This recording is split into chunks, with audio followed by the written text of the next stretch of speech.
Welcome to the Whole Maneuver Podcast, part of the Geek So to Speak network. I'm Mark. And I'm Vactor. We're two hardworking dads trying to immerse ourselves in Star Wars and fit it into our very busy lives. And if this is your first time listening in this short form Star Wars podcast, each week we'll share our thoughts on different topics from a galaxy far, far away. Hey Vactor, how would you describe food made by baby Wookiees? Food made by baby Wookiees, I don't know. It's good, but it's a little chewy. Ooh!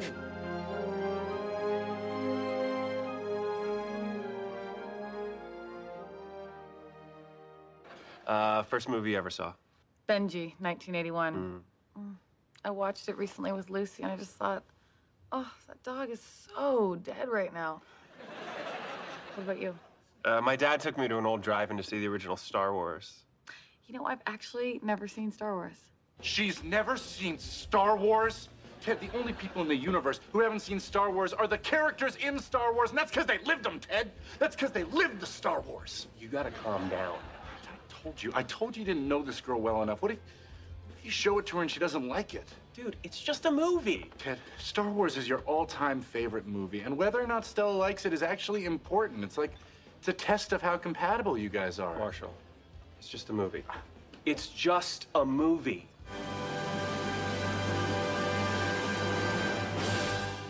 Okay, if Stella doesn't like this movie, I can't marry her. No, you can't.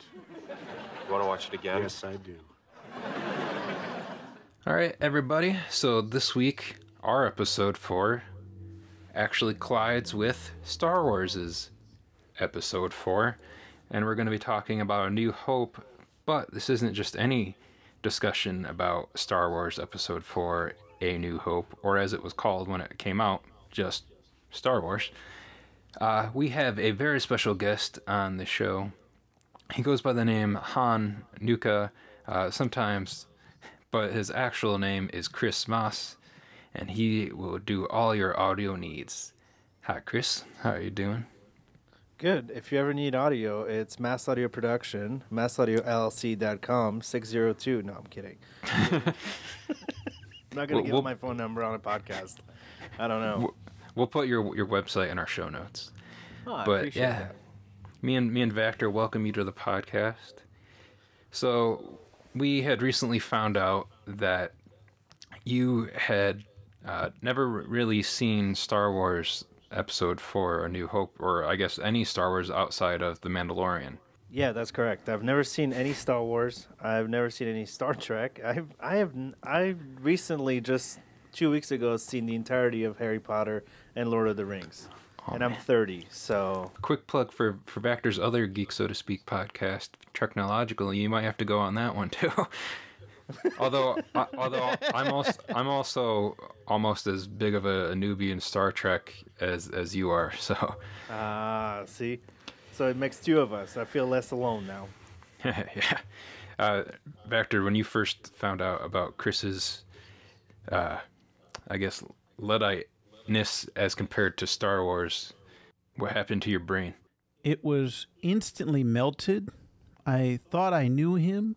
I thought, we were on good terms. I thought we were friends. And to see the betrayal, to see the knife that was put into my back, I couldn't believe it.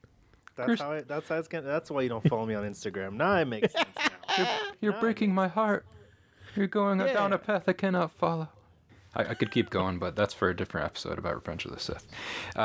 Anyways, before this episode, and before you watched A New Hope for the first time last night, we asked you a few questions to kind of gauge what you knew and what you didn't know, which was about very little. about Star Wars. So I will let Vactor read off the first question and what your response was to it. All right, let's go. What do you currently know about Darth Vader or who he is? And in this time, actually here's what we'll do. Vactor will read these off, and then I will play the role of Chris. Oh wow! Oh wow! You got a French accent in there, Mark? I don't know if you do. Oui, oui. Je suis ananas. Okay, all right, perfect. All right, take the reins. Yo, Darth Vader is the coolest dude. He's Luke's father. That fighting scene is iconic. Kayla knows. Who is Obi-Wan Kenobi? Isn't Obi the biggest Jedi out there? The baddest of them all? What is the Millennium Falcon? Millennium is a ship. Outside of what you've seen of Luke on The Mandalorian, what do you know of Mr. Luke Skywalker? I've heard of Skywalker. Do you think Princess Leia and Luke would be a good couple, or Han and Leia? I can't wait until Luke and Leia get together. They have some kids, settle down, build a house. I know that's where it's going, but I can't really comment anymore on Leia and Luke or Han and Leia. I haven't seen much to know, but I got a good feeling about those two. Wait, that was my answer? Sure it was. No, that was... I did not say that. The last part was. The last part, yeah, but the first few paragraphs, I was like, wait a minute. Hold on. I didn't say that. Are you saying that Mark lied to us? No. Mark is a liar, but that's another podcast. Who are C-3PO and R2-D2? C-3PO and R2-D2 are the cool robots. And finally, what drew you to watching The Mandalorian, having never seen any other Star Wars film or TV show? I think the media and the constant publicity of Mando made me want to watch. I also loved Pedro and Narcos. But Mando was also a getaway for people who had never seen Star Wars to be introduced to the cinematic universe.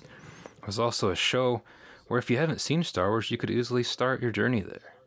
I've seen a little bit of Star Wars once when I was a wee lad back in the country of France. I remembered watching it from my bed, throwing up heavily. I had the flu, and I was drinking Coca-Cola. Just imagine Fuller from Home Alone, but that's me, but with Coca-Cola.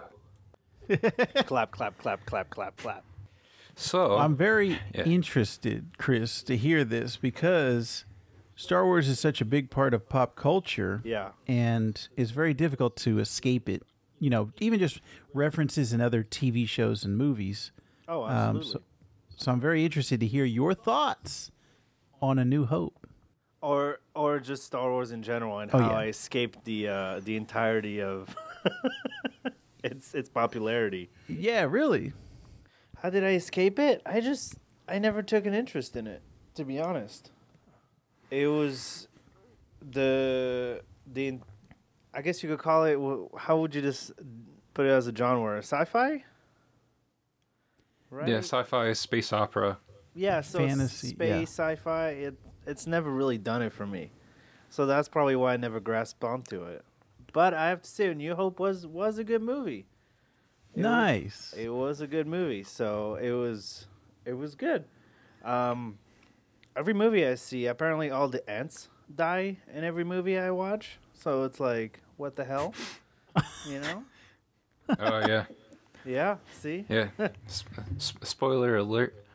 Spoiler alert For- to anyone who's never seen it. for- I'm probably the only one who's never seen 40 movie, plus so- years ago.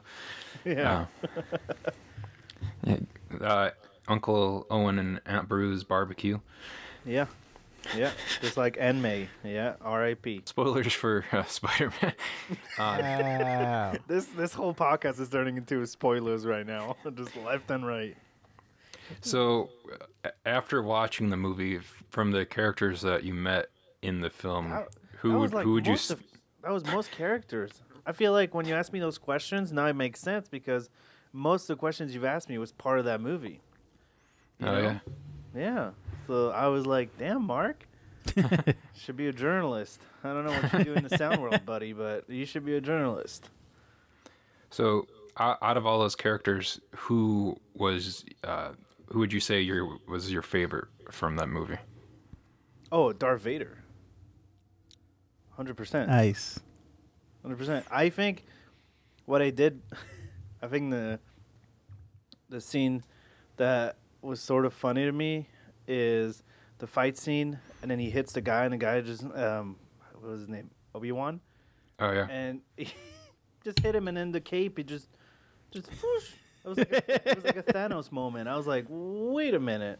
So I feel like the technology wasn't there quite just yet for special effects, but that was a good scene, and I feel like it introduced most, if not all, the important characters in Star Wars, right? Or am I Right? right?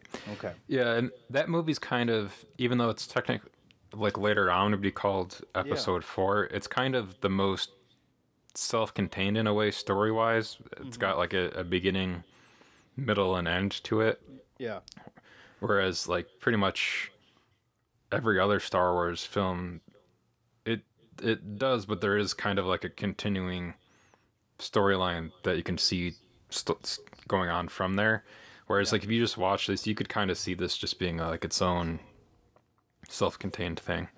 Yeah, exactly. Yeah, because that movie is movie number what out of how many? So it was the first released, but Yeah. in a group of what's now called the Skywalker Saga. It's the fourth storyline wise film in 9 films. Yeah, see, that's the other thing I'm having trouble grasping on. There's so many sagas and so many like in and out and so many movies. It's like it's hard to keep track of.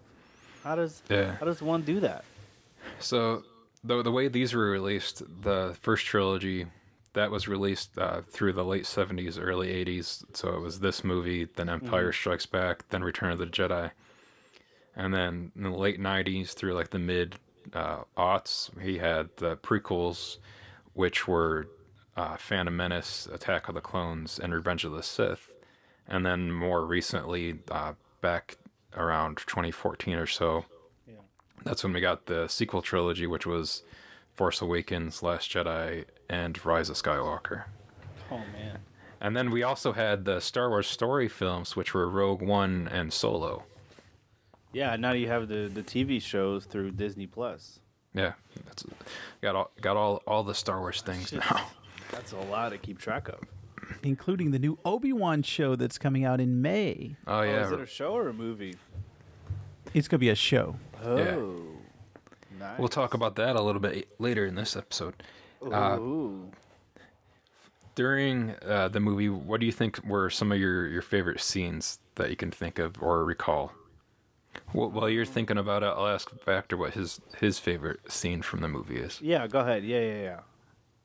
I think it was the introductions of all the characters. So the first time you see Vader, first time you see Luke, those, their theme songs are coming in. Vader gets another theme song later in the series, but just kind of the presence, especially Vader when he first walks onto that ship, and you just see all the chaos around him, but you know that he's the main, bad guy. He's the one that he's a force to be reckoned with. So I think all of those scenes, first time you see Obi-Wan, first time you see C-3PO and R2, all of the introductions, I think, are probably my favorite scenes. I was going to say, I think my favorite scene still in the film is Luke looking out at the binary sunset. Because I like that scene, and then just how like the John Williams scores like swells up right there. And it's just Luke looking out into basically his future more or less and dreaming about what he wants to be able to do and how to get away from that planet. So I think that's, if not my favorite scene in just this movie, but maybe like one of my favorite scenes in all of the Star Wars films. And it's pretty iconic too by itself. And it's also kind of crazy because, Chris, you have to remember at this time in 1977, there was no Star Wars. There wasn't anything like this. Yeah. So this was like very groundbreaking, and it's kind of like an independent movie. It's not like a big budget Hollywood action movie at the time. And the blockbusters, I think, were just starting around that time because Jaws was a little bit before that. But it wasn't the way it is now when you have like summer blockbusters. So that's something you have to remember when you're watching it in 2022. You have to put your mind back to 1977. Oh, this was not made for a lot of money, and that's why you said that one scene when he just disappeared. Yeah. No, but the way Yeah, I guess the special effects wasn't that advanced, but the cinematography in itself was sort It of still holds up to still this holds day. up. Yeah, I mean the scene where Darth Vader chases Skywalker, it's just the way that's shot and the way that scene is made. It's just for the time that it was shot at, it's just incredible. I love watching the making of videos for showing like how they made Star Wars and doing like the trench run with the models and like how they like Ben Burtt originated like all of these sound effects for the movies and just like the story just behind. I mean, you would appreciate it, especially the sound engineering going behind trying to develop what a lightsaber sounded like, what a like a blaster sounded like, what Chewbacca sounded like. Basically, like all of this stuff was they had to invent all of these sounds for that movie, and now a lot of those sounds are iconic within in and of themselves. And so is the music. Yeah, Yeah, because you could hear that music anywhere from any other context, and you'll automatically put it together that it's from Star Wars. yeah. Yeah. It's incredible.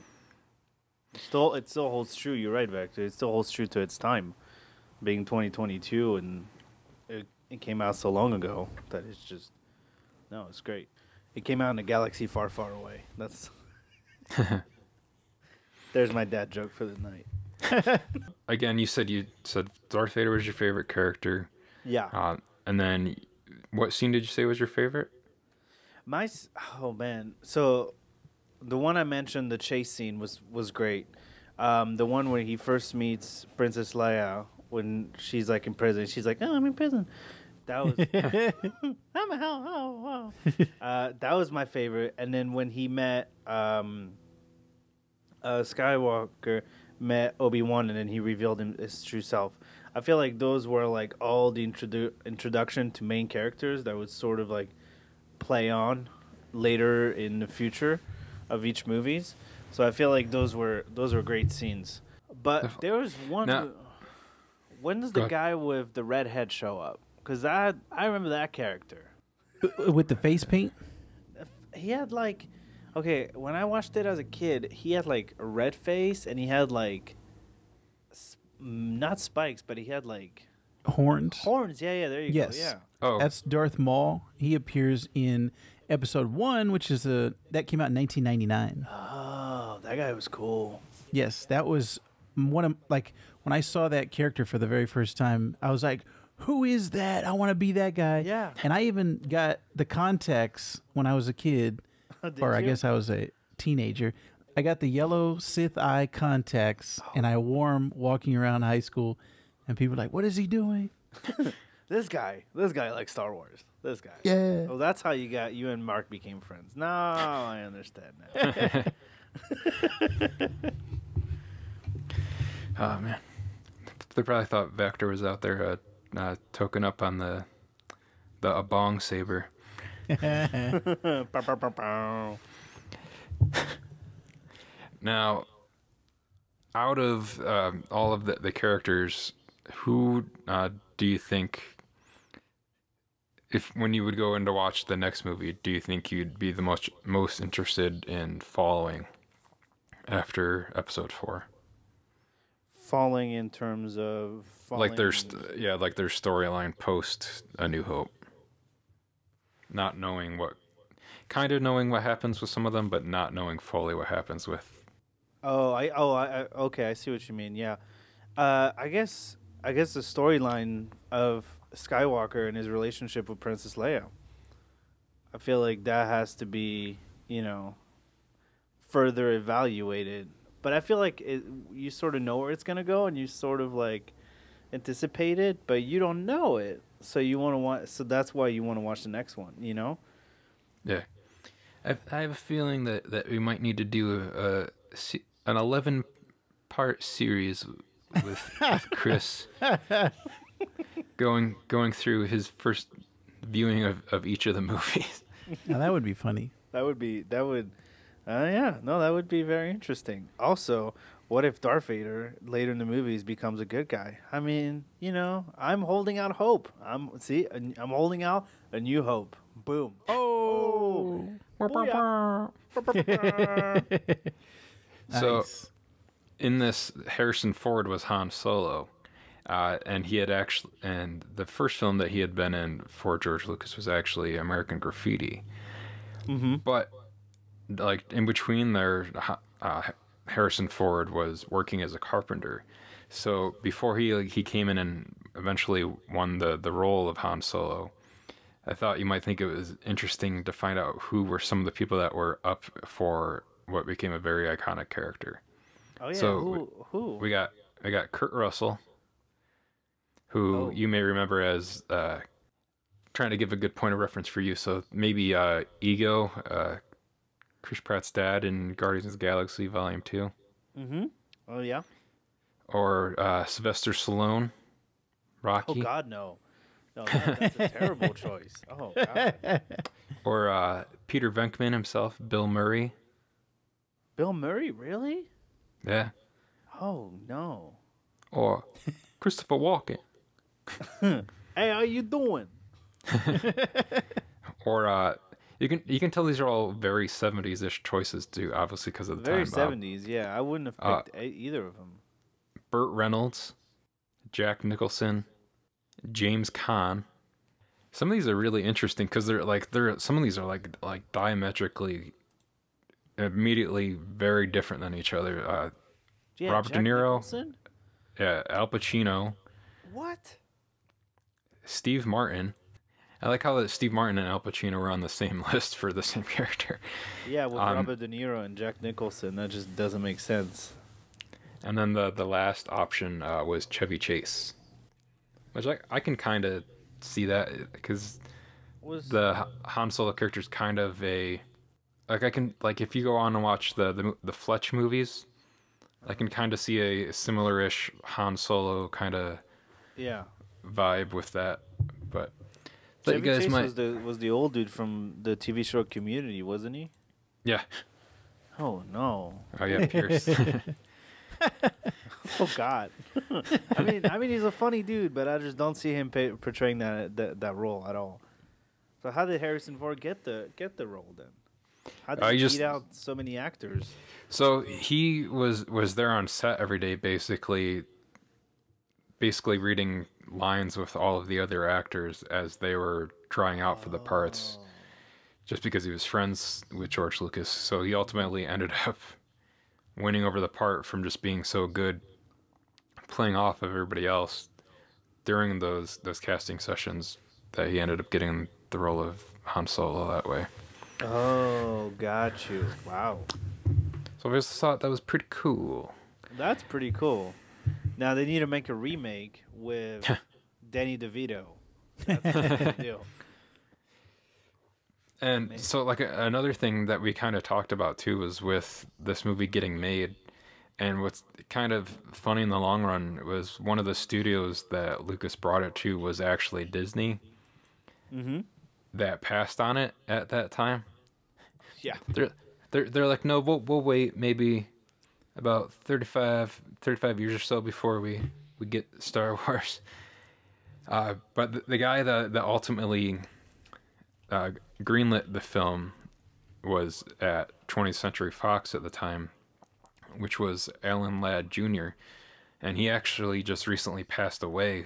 He was 84, but he was the dude that said okay to George Lucas, and basically that's what allowed the film to get made at that point. Wow. Yeah. And then Disney has what? A Star Wars? Was that the Star Wars shop we went to, Mark? When we went the Star Wars launch bay at yeah. I'm like, Downtown Disney. Now they're making millions off it. Oh yeah. Oh yeah. Yeah, they paid $4 billion for it back when they first got it from Disney. Sheesh. Or not Disney, from Fox rather. From Fox, yeah. Sheesh. Now, I know you don't know too much about Obi-Wan outside of what you saw him doing in this film. Yeah. But Vector and I wanted to touch upon quickly the Obi-Wan news that came out today. We're gonna do a full episode next week, like fully breaking down the trailer and everything, but kind of just give our like first thoughts this week on it. Did you get a chance to watch that trailer at all, Chris? No. All right. I will watch it tonight when I'm having dinner, but I just didn't have time today. I just didn't have time. We're gonna spoil the trailer for you right now. Yeah, spoil it for me. All right, so I'll let Vector take it over with what he first thought of both like the Entertainment Weekly article that came out this morning, and then first thoughts on what was in the teaser. Yeah, so the Entertainment Weekly has a history of showing Star Wars stuff and movies before they come out, kind of giving the first preview, the first look at a lot of characters. And when this one came out earlier today, I was taking a look at the cover specifically, and my first thoughts are, dang, Obi-Wan got old. You're starting to see the wrinkles in his face. And the last time we saw him as Obi-Wan was 2005 in episode 3. So it was like, whoa, this guy, a lot of time has passed. So that was the first thing that I thought when I saw the cover. And then going into the trailer, it was the same thing. I was like, oh, I wonder what he's going to look like. Because before this, we haven't really seen him as Obi-Wan for a long time. We've seen him in other projects and stuff.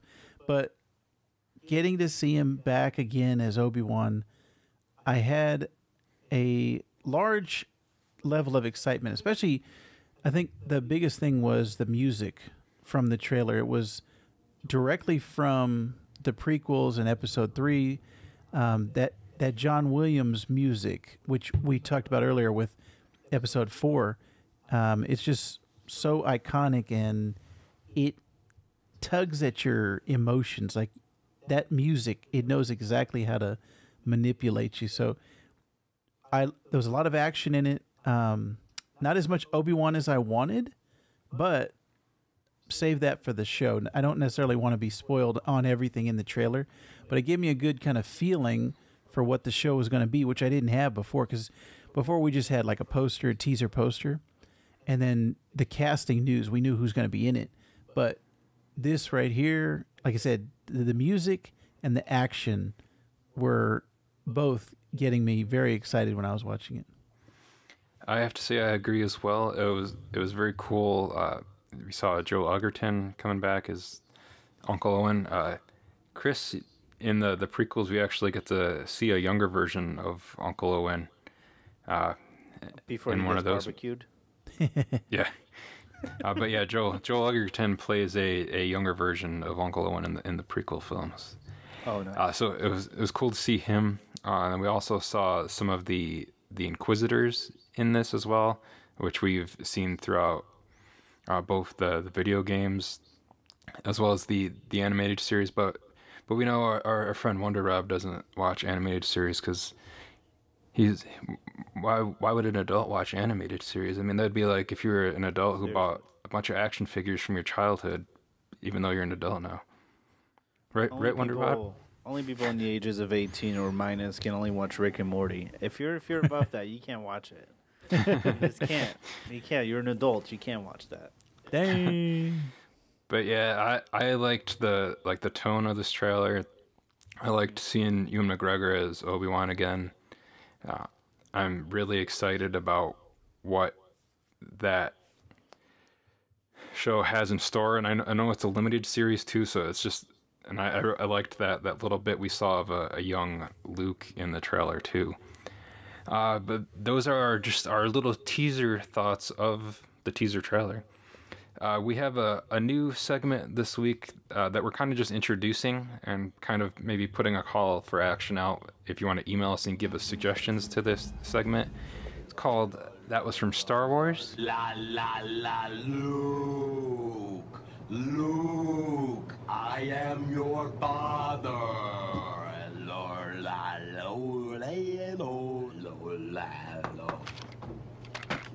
Aw, I've interrupted happy time.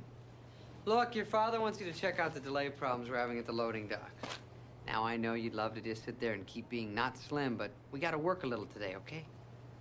That was from Star Wars. I know. The idea for this segment each week is kind of just going to be either a brief discussion of a pop culture reference to Star Wars, or when we're not feeling really about talking about it, we'll just drop a little audio clip that's just a little reference to something that pays homage to Star Wars. That is going to do it for this episode. We're running out of time. We want to thank Chris for coming on this week. And if you guys can leave us a review on the podcast catcher of your choice, if it allows you to do so, it helps us out a lot. You can follow the show on social media on Twitter at HoldAPod, Instagram at HoldAPod, Facebook, guess what? HoldAPod. We're also on YouTube. You can follow us individually on Instagram and Twitter. I'm at Mark Vibbert, MarcVibbert. And Vactor is at VACTOR.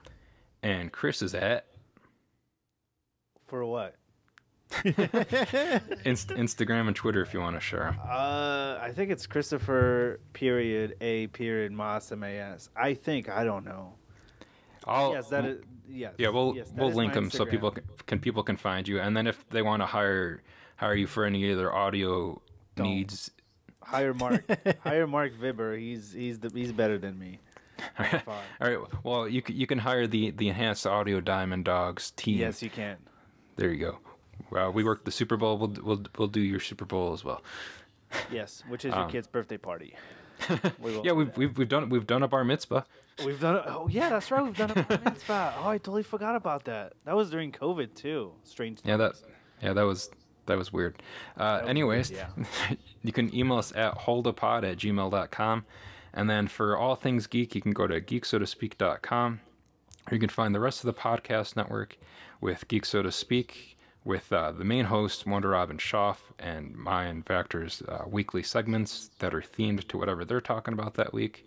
Then you got Technological, which is the other side of the galaxy in a different quadrant with Schaff and Vactor talking about living long and prospering and all that stuff. And then you got the Sandbox Gamers, which is a video game podcast, again with Vactor, Wonder Rob, and Mr. Jeff W., who thought that this podcast would only go 3 episodes. So, what do you think of that, Jeff? And Vactor, what do we say? Thank the maker. Thank you guys. This was amazing. Thank you. This was great. Thank you, way buddy. Too many podcasts to keep track of, but you guys are awesome. So, shout out to all of you.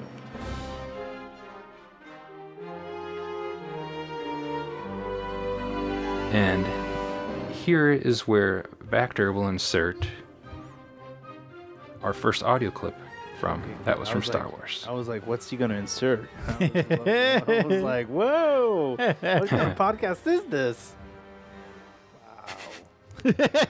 Wow. This is a real dad podcast right there. Yeah.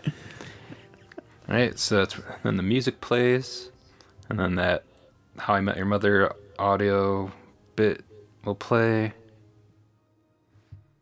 Cue the Cantina music.